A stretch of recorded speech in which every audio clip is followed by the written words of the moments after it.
Yeah, Coach Kia. What up? Talking about that good money. What we talking about? We talking about philanthropy. Coach Kia Croom playing A, B, and a C. It's no fantasy. She can make it reality. Best in the field like a first string athlete. Fundraising and marketing, she can tactical. Tackle your issues with a playbook so your cash can grow. She can show you just what to do. Coach Kia Croom, when she touch down, it's a W. Coach Kia, put me in the game, coach. Coach Kia, put me in the game, coach. Coach Kia, put me in the game, coach. You an all-star, show me how the game go. Hello out there, good people. It is your favorite fundraiser. Yes, I'm going to say that. It's Kia Croom, your host of Winning Wednesdays on the Fundraising and Marketing Playbook, where we share tactical fundraising and marketing plays designed to help nonprofit fundraisers win. Just win, baby. That's what we do. We are conflating the worlds of fundraising and marketing for social good, because that's what we do. The Fundraising and Marketing Playbook is brought to you by Bonterra, a social good software company dedicated to powering those who power social impact with best-in-class case management, corporate social responsibility, and fundraising engagement solutions. And it's also sponsored by Kia Croom Fundraising and Philanthropy, a Black woman-owned fundraising firm rooted in equity and inclusion. Why? Because inclusion is as inclusion does. Y'all, listen. August has got to be the most lit month of the year, particularly August of 2023. I'm going to run down the list. It's Black Philanthropy Month, and we have been repping all day, all month long, right? It's Black Business Month, and we've been repping all month long. And August 11th marked the 50th anniversary of hip hop. And we've been repping that all month long too. Oh, and I learned August marked the 20th anniversary of trap music, which is a huge part of hip hop, right? So I'm convinced August of 23 was the most lit month of the year. And it definitely goes in the books. You know, you heard that from me first. I approve that message. But y'all, I have got such a great show for you today. I'm going to jump right in. I've got a lady who I believe deserves an introduction. I am happy to bring to you Miss Altheline Lawrence, the head of Inclusion, Diversity, Equity, and Access at the Association of Fundraising Professionals. Welcome, Miss Altheline. Welcome. Thank you very much for having me. Delighted. Wouldn't have it any other way. I got one question for you, Altheline. Yeah. You ready? I'm ready. All right, you're on the mic. What's the play? The play today is AFP Idea. Oh, talk about it then, like they say in the Black church. Tell us what that is for the people in the room that may not know. For those of you who don't know, AFP is Association of Fundraising Professionals, and IDEA is our inclusion, diversity, and equity platform. We are working to integrate IDEA into all of our business practices, processes, and procedures. And our roadmap is designed to bring value to our members. We're a member organization of philanthropy, fundraising, and supporting our communities through philanthropy.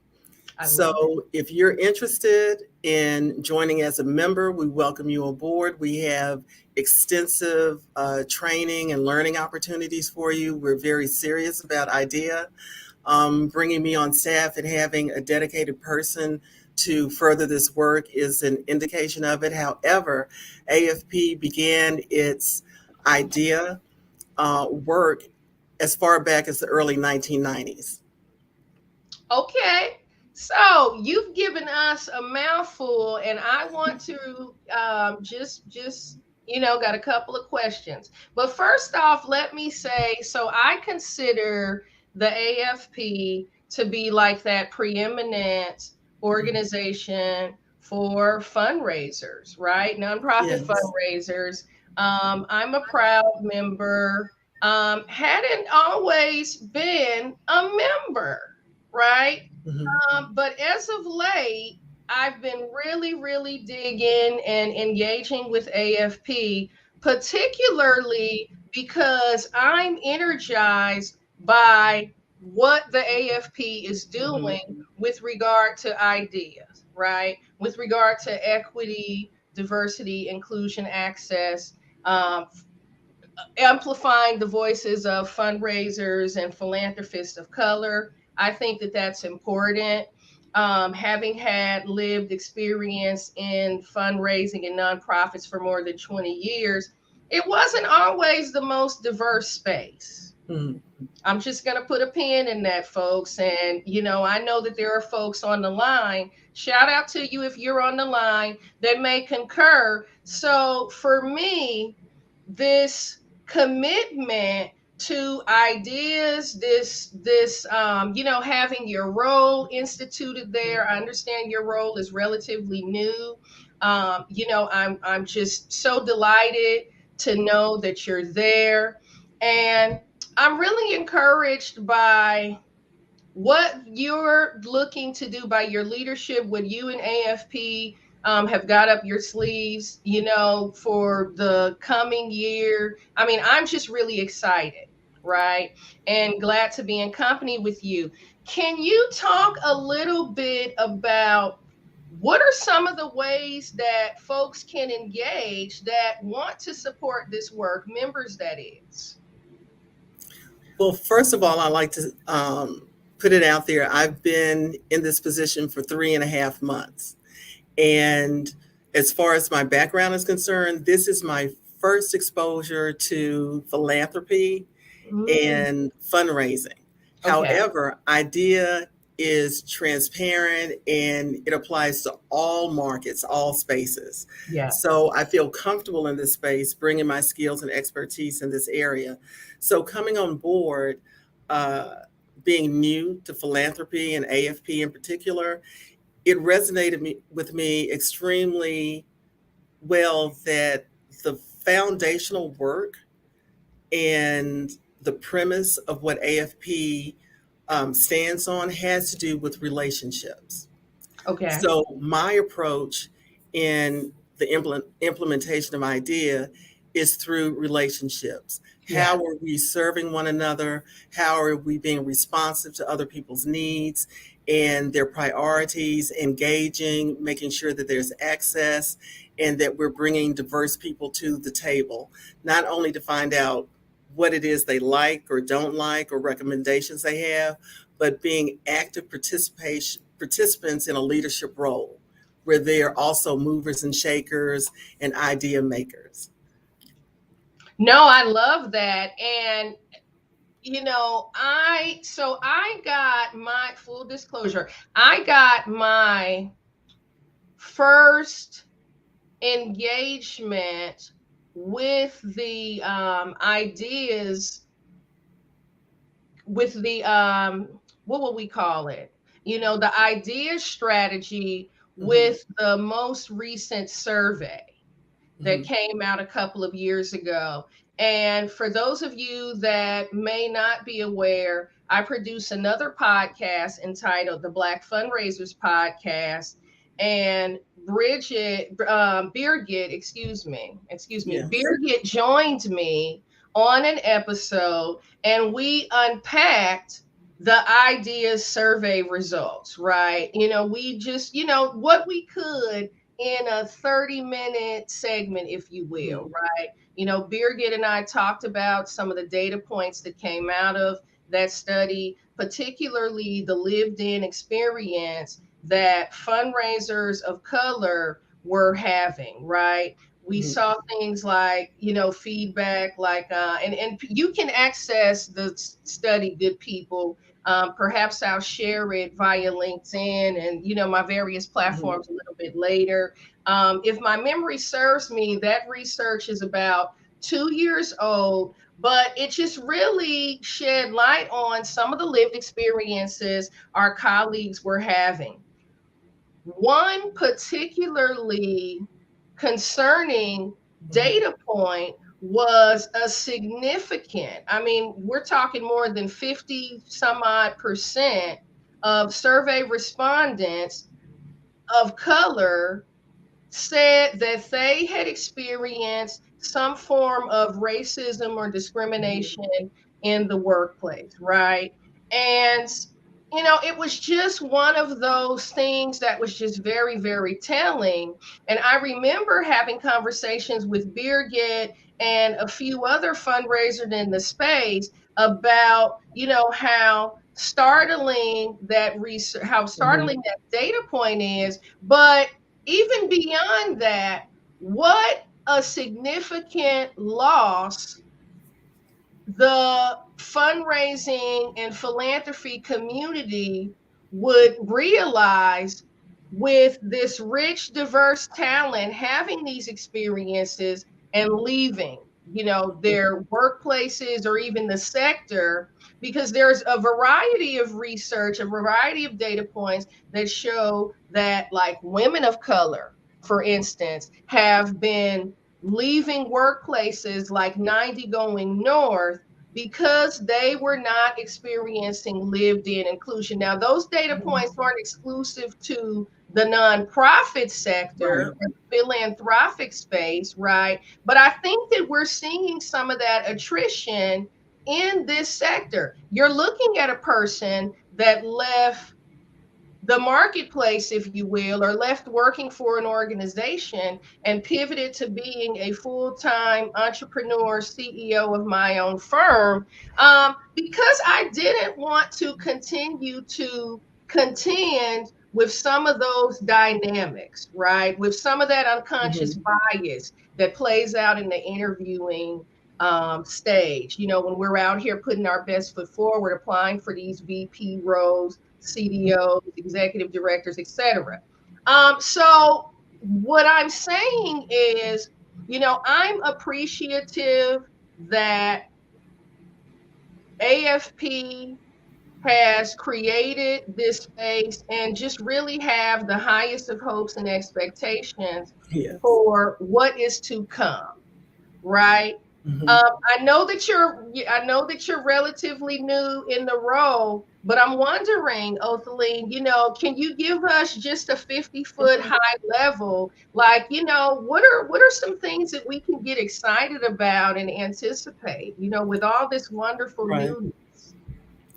Well, just as a backdrop before I answer your question, I have my own extensive playlist of lived experiences. Oh yeah. So, so it's really important to know that you can't necessarily change what people think, but Hmm. you can cultivate them and direct them to be respectful when they're in your space.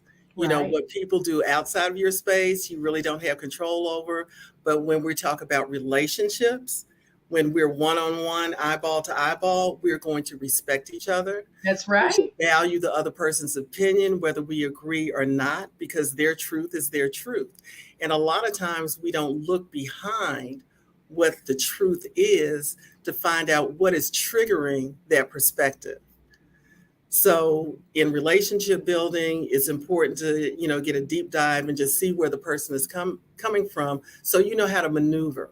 So with that being said, we're looking at building up comprehensive training for all of our volunteers. Okay. Um, 3 phases is what I'm proposing. because you can have talking heads and people check off that they took the training. But from my perspective, and what works best is being results driven and having it integrated into what people do day by day That's right. to change that learned experience. So the Right. first part of the training will involve the nuts and bolts of idea. You know, what it is, what it means to AFP, so that everyone has a clear understanding, the organizational um, chart, so to speak, of the idea platform within AFB, so everyone knows who's on first, who's on second, what their roles and responsibilities are, how we flow together, and what synergies exist. So that's the first part, you know, Okay. idea 101, so to speak. The Okay. second part will deal with implementation, because a lot of people may be interested and excited about idea, but what do we do? You know, we know we're supposed to be equitable, respectful, but what does that mean in the space that I work in and have governance over? So that's what the second part is, and also giving some strategies on facilitation when you have those difficult questions, and what are the resources and processes to help you navigate through that.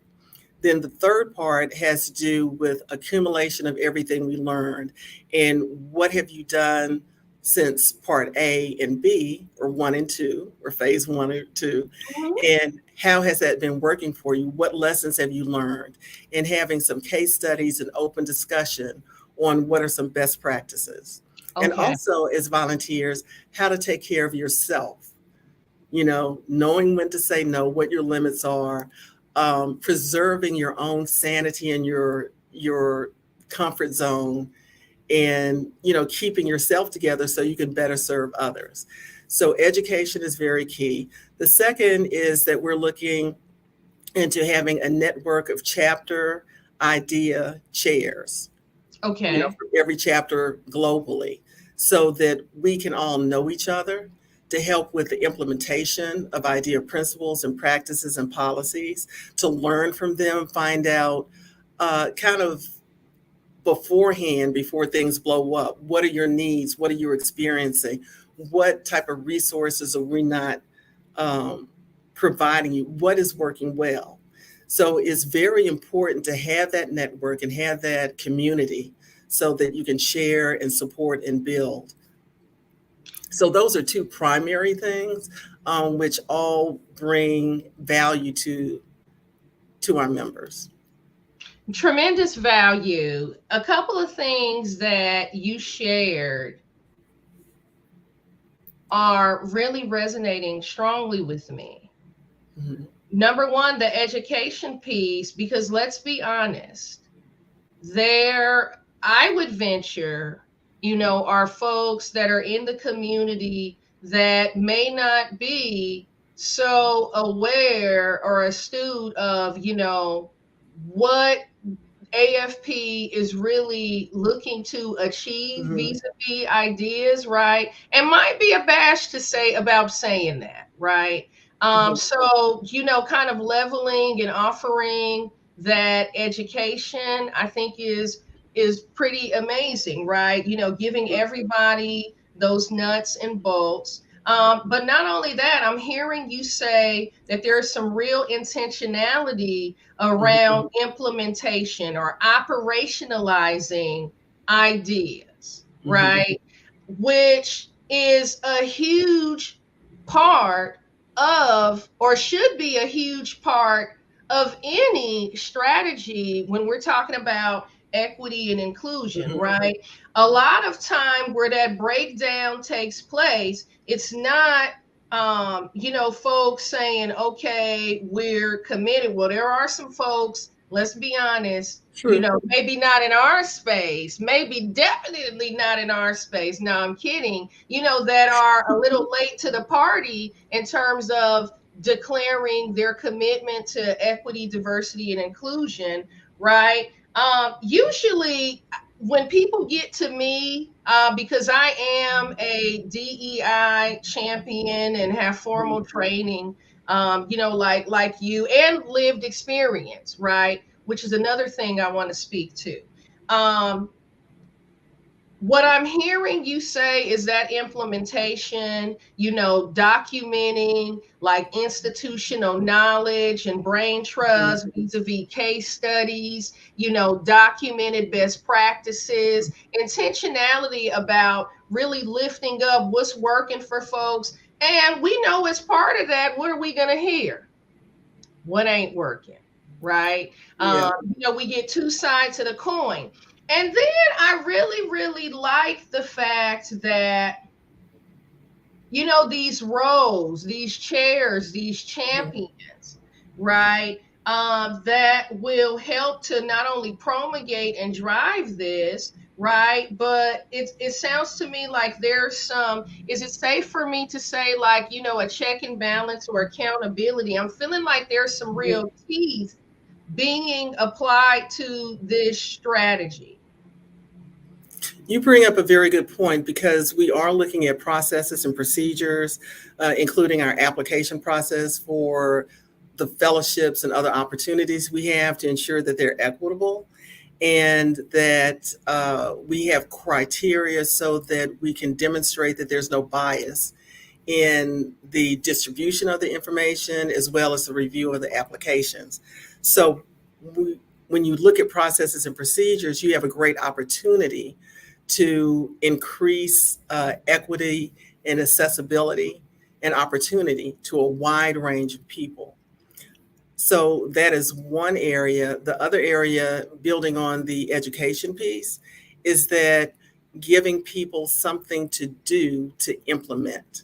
Absolutely. So you heard it. So are you looking at developing your own chapter specific strategy that incorporates the idea of principles of AFP, where it resonates and it has meaning for your specific chapter? Are we providing cross-cutting support from other chapters to the smaller chapters? Is our distribution of information to everyone equitable? So those are some of the things that we are looking at and taking very seriously. And also we have researched our internal idea committee, which has now been titled the AFP Global Ideal Exchange. I like to play with words to make it intriguing and cause people to want to come in and participate. So the L in ideal has to do with learning. And we chose exchange because it's a collaborative experience where we're exchanging and learning from one another. It's not a top-down, drive it down your throat approach. Now, I come from a very strong federal background, which is ruled by regulations and standards and sections. Exactly. That iron fist, boy. But when you're looking at implementing idea, whatever the organization calls it, you really have to be customer focused, not what you think people should do or how you think it should be run. You have to look at what the needs are, the concerns, and the interests of the group that you're serving if you really want it to be successful, which means getting input from diverse perspectives and experiences. There are a lot of things I would love to do with the affinity group, but I come from a federal background, the iron fist. And, you have to see what is it they want. Do they want the rigid textbook organization and structure of affinity group, or is it more informal? Right. So the main thing is to understand what is the end goal? What are the outcomes that you want to achieve? Mm-hmm. So with all being said, we are also looking at our processes and procedures, ensuring that the distribution of information is equitable, that we're bringing as many people to the table, not only as, this is what I like, but helping us develop the program moving forward. And also, which I think is equally important, is what is the impact of the work that we do? Because that feeds into storytelling, that feeds into letting the world know that what we're doing is not just bean counting and writing checks, but we're changing lives. So how are we changing those lives? And that will be an ultimate draw. No, this is beautiful because AFP, I mean, I don't have, the numbers in terms of chapters, in terms of members. But what I do know is when I'm at AFP, whether it's Icon, whether it's Lead, whether it's a chapter meeting, I know that I am in company with people that are doing incredible work that has the potential to transform lives and transform communities, right? And being equitable and inclusive.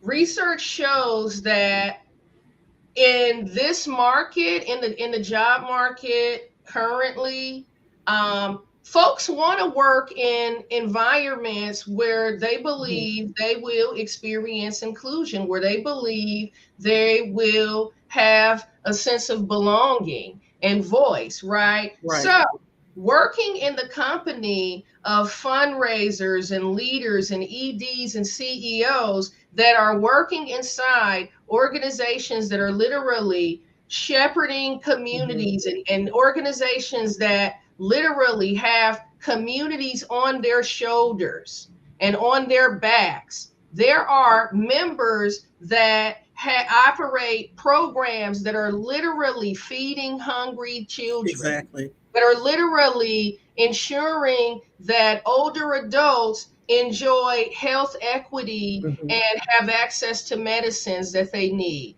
There are organizations that are helping brothers and sisters that are systems impacted, that are coming home from having been incarcerated and reacclimating into communities, right? I could go on, but I'm not. So knowing that these individuals that I'm in company with are working in environments that are equitable, that are inclusive, where they have voice, where they feel as though there's agency, and there's this inclusive leadership being modeled where their ideas are welcomed, right? Where they're being led and managed in a healthy way, where they can enjoy or learn to navigate some semblance of work-life balance. I want my counterparts emotionally healthy. And I want to know that folks are having lived in inclusion and great experiences at work. Is everything going to be all, glorious all the time? No, there's 10 to 20% of everyone's job that they don't necessarily love. But I feel like in this space that we work in, the work is so important that the sector owes it to us and we owe it to ourselves to get this right. So this is particularly encouraging, and I'm an ardent proponent of the work you all are doing and look forward to engaging, participating, and just seeing the fruits of this labor. Thank you so much. And you really tapped into the value of empathetic leadership. You have to be able to identify with your customers and the people that you serve.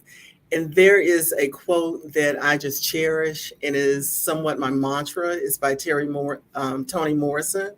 And hopefully I quote it correctly. She says that if you are free, it is your job to free somebody else. Yes. And if you have power, it is your job to empower someone else. And I think that speaks to the heart of what AFP mission is. And that's really what this is about. Nobody really talks about that power dynamic when we're talking about creating more equitable and inclusive climates and environments. There's a sharing of power that has to happen. So when you talk about this ideas exchange, and when you talk about interrogating to understand the interest and the motivations for the group, That's what that looks like, right? Instead of that ironclad fist, Exactly. leadership, it's that shared power. And I know that, everybody isn't in love with having to share that power, right? But those fundamental learnings that it sounds like you all are going to be facilitating and providing would hopefully change, minds and hearts of those that might be feeling, a Hmm. little concerned about how to do this or how to get their arms Hmm. around it. So I really like the way this is going. Hey, before we get ready to get out of here, should we talk about lead? We can. That's coming up in October. Yeah. And I would hope that everyone would come and join us. It's a great leadership learning opportunity, a networking opportunity. And we have a wonderful agenda set up. You can go to afpglobal.org and look it up and register. We'd love to have you. And Yeah. when your previous statement just tying on to it, it's really important to help people understand the benefit. You build a business case just like with anything else. So those who are resistant and don't totally understand, it's our responsibility to help them have a wider view of what idea is about and what the benefit it brings. It's one thing to hand feed someone and just tell them what to do. That's not really important, and it really doesn't bring value. You don't want robots. You want people who tie into the mission and vision and who embrace it so they can understand it. Then when they're implementing and exercising this work, it's more meaningful, not only to them, but also the people that they serve. Because people can tell when you really are not connected Tell me about it. and you're not really interested, that you're just checking a box, and that is a turn off. Hugely. Building relationships and having that connection that's genuine and sincere is very important. Absolutely. Folks are smarter than the average bear, I say.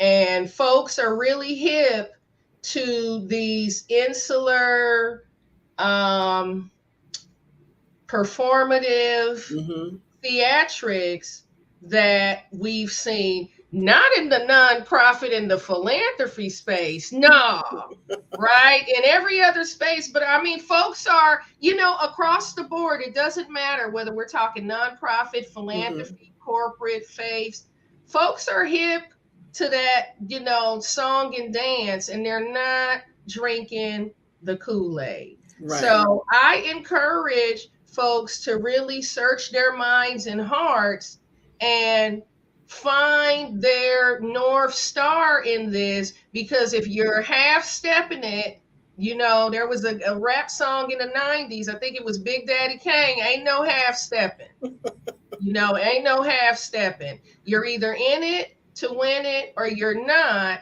And folks know the difference, right? Um, Othaline, it has been a sheer delight having you on with me today. The play of the week being AFP Ideas. I'm delighted. I'm thinking I'm gonna travel to AFP Lead next month. Yes. Hoping to, see some folks on the line, or, some of I know I'll see Mhm. tons of colleagues and friends and so forth there. So I am very excited. It's that time of year. I just want to share, I had my first experience with AFP last fall, and it was incredible. We were in Houston. I had a blast. Oh, that's my Network, hometown. connected with some. Wait, did I misspeak? Yeah, it was Houston. It was Houston. Okay. Yeah, had a ball. Connected with so many wonderful folks. Met friends, made friends. I mean, it was Hmm. it was it was all the rage. So I'm looking forward to continuing these conversations. Absolutely. Well, I thank you so much, Kia, Thank and you. everyone. I've really enjoyed my time with everyone. Thank you for the invitation. Absolutely, absolutely. And just like that, folks, we're out of here. See you next time. Yeah, Coach Kia. What up? Talking about that good money. What we talking about? We talking about philanthropy. Coach Kia Croom playing A, B, and a C. It's no fantasy, she can make it reality. Best in the field like a first string athlete. Fundraising and marketing, she get tactical. Tackle your issues with a playbook so your cash can grow. She can show you just what to do. Coach Kia Croom, when she touch down, it's a W. Coach Kia, put me in the game, Coach. Coach Kia, put me in the game, Coach. Coach Kia, put me in the game, Coach. You an all-star, show me how the game go, go, go, go.